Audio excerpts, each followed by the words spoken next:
Good morning guys. Ito, magbibideo lang tayo ng konti update sa daily routine natin na ginagawa bago tayo pumasok sa ating trabaho, no. Ayan, papasok na pala ako dito sa resort guys, no.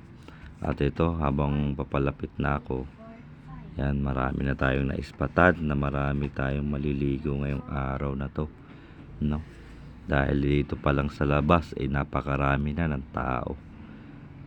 Ayan, makikita nyo guys, yan. Nasa entrance po ng resort. Yung mga tao ay papasok pa lang ngayong umaga.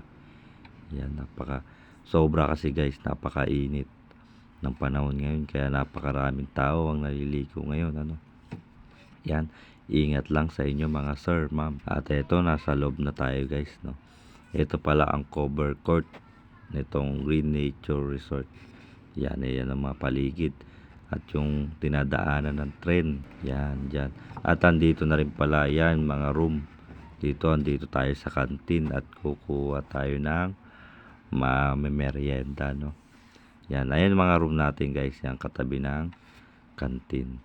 At eto na pala guys ang mga naliligo ito sa pinapantayan natin pool. Yan, dahil sa init ng panahon, no, ay napakarami nang naliligo. Nakikita mo mga bata at matanda yan, nakakalublob sila sa swimming pool, sobrang init. Yan, update lang to guys sa ating mga daily routine na ginagawa natin sa bago pumasok sa trabaho. Hanggang dito na lang guys. Maraming salamat sa inyong panonood. God bless us all.